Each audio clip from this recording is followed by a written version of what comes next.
Dans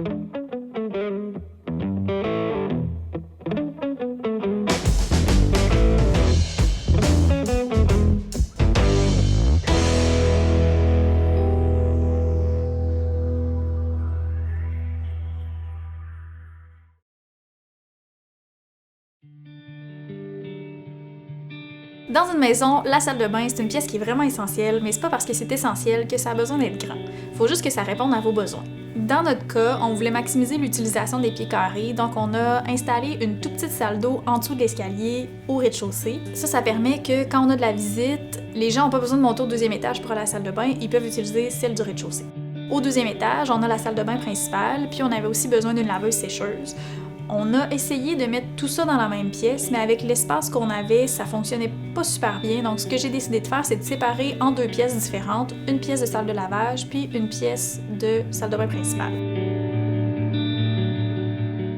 L'item qui prend le plus de place dans une salle de bain, c'est le bain et la douche. Dans notre cas, on avait l'option d'installer un bain-douche pour prendre moins d'espace puis combiner les deux fonctions ensemble, ou de conserver le bain sur pattes puis d'installer une douche à côté. La décision a été vraiment compliquée à prendre, ça a été long, on s'est beaucoup remis en question, mais on a finalement décidé de conserver le bain sur pattes qu'il y avait déjà dans la maison, puis de perdre un petit peu d'espace de rangement dans la chambre principale pour pouvoir s'installer une douche à côté du bain. C'était un petit compromis à faire, mais ça nous a permis d'avoir une salle de bain complète puis d'avoir une meilleure valeur pour la revente. On a choisi de conserver le bain sur pattes qui était déjà dans la maison parce qu'un bain comme ça, c'est pratiquement plus achetable aujourd'hui. Ça nous a seulement coûté quelques centaines de dollars pour le faire réémailler.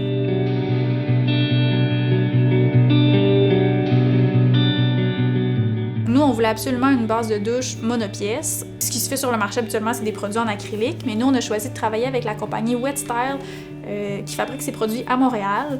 Ils ont développé un nouveau matériau qui s'appelle le Wetmar Bio. Dans le fond, c'est qu'ils ont développé une recette qui est faite à base d'extraits de soya et de végétaux pour remplacer la résine qu'on trouve habituellement dans les bases de douche en acrylique, une résine qui est faite à base de produits pétrochimiques. Donc, étant donné que nous, on n'a pas de pétrochimiques dans notre base de douche, ça fait un produit qui est plus sain pour l'environnement et pour les occupants. Pour les murs de douche, comme on voulait ramener l'âme du bâtiment, on a décidé d'y aller avec quelque chose qui se faisait beaucoup dans le temps puis qui revient à la mode aujourd'hui. C'est des carreaux blancs 6x6 avec tous les joints droits, les joints alignés finalement.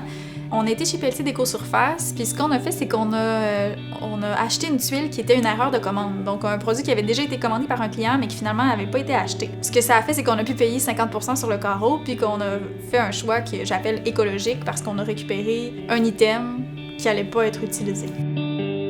Pour fermer cette belle douche-là, on avait l'option de mettre un rideau ou de mettre un panneau de verre. Dans le cas du panneau de verre, il y a 3 options qui existent sur le marché. Il y a les portes coulissantes, les portes à battants avec des charnières qui demandent plus d'espace dans la salle de bain, puis il y a les panneaux fixes avec un espace à côté qu'on laisse ouverte sans panneau de verre. Dans notre cas, on a choisi d'y aller avec l'option panneau fixe parce que c'est plus économique, c'est plus facile d'entretien, puis il y a beaucoup de moins de chances que ça brise étant donné qu'il n'y a pas de mécanisme qui bouge. Pour le meuble lavabo, on a regardé sur les petites annonces pour trouver un meuble qui entrait dans l'espace qu'on avait dans la salle de bain. On a finalement trouvé sur Facebook Marketplace une vieille commode antique à 80$. On a eu à la modifier un petit peu pour que ça devienne un meuble lavabo. On a simplement changé la couleur, on a conservé les poignées d'origine. Puis je suis super contente parce que pour 80$ puis un peu d'huile de coude, ben on a eu un meuble lavabo qui aurait pu nous coûter plusieurs centaines de dollars. Sur le dessus du meuble, moi j'aime bien les comptoirs lavabo qui sont moulés en une pièce, ce qui fait qu'on n'a pas un comptoir, un lavabo puis un joint de silicone. C'est plus facile d'entretien, c'est plus durable à long terme. On a décidé d'y aller avec la même collection que la base de douche, donc encore une fois c'est WetStyle avec le même fini blanc mat pour s'assurer un bel équilibre dans la salle de bain.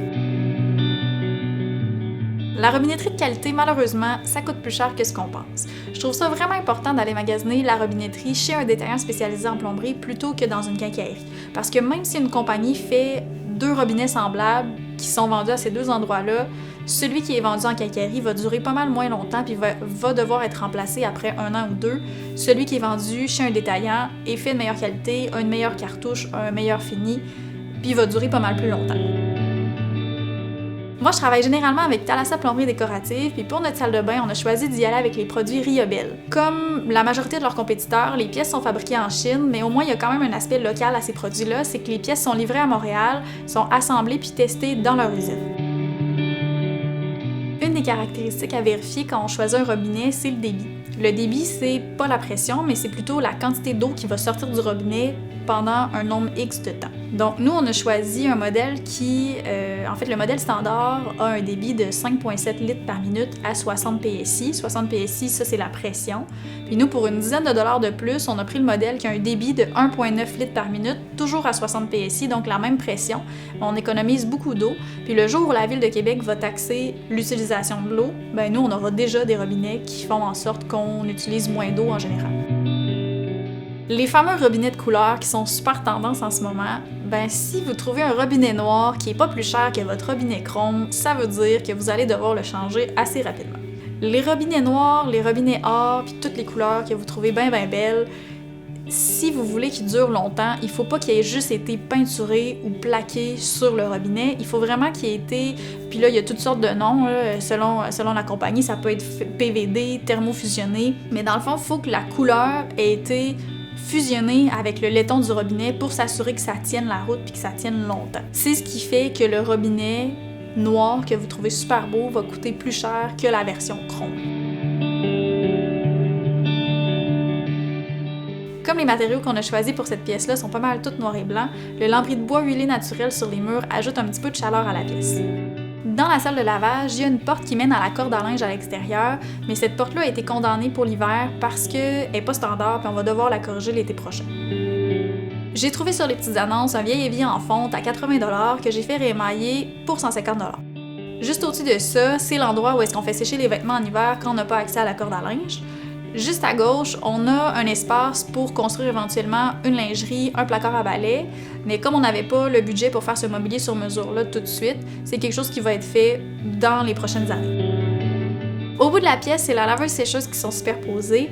On a choisi un modèle de sécheuse qui est à condensation et qui n'a pas besoin de sortie extérieure. On sait que c'est pas un choix conventionnel, donc on a quand même pensé à percer tout de suite une sortie sécheuse qu'on a isolée puis condamnée pour l'instant, mais au moins le jour où on décidera de vendre, ça pourra pas freiner les acheteurs parce qu'il y a quand même une sortie de sécheuse conventionnelle. Une sécheuse à condensation, le désavantage, c'est que ça prend 2 fois plus de temps pour sécher une brassée de vêtements. Mais l'avantage, c'est que ça consomme beaucoup moins d'énergie. Pour faire une histoire courte, nous, on utilise notre sécheuse seulement en hiver.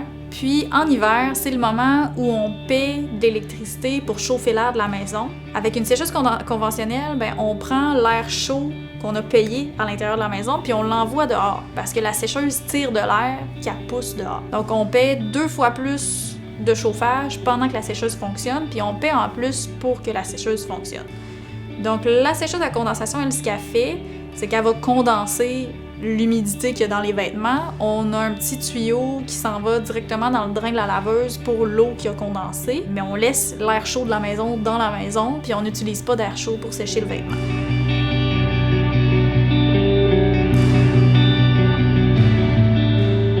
Retenir par rapport à la salle de bain, c'est que la pièce n'a pas besoin d'être immense, il faut juste qu'elle soit bien pensée. Il faut faire des choix de matériaux, puis de sanitaires, puis de robinetterie, en gardant en tête que c'est une pièce qui va être très sollicitée puis qu'il y aura beaucoup d'humidité.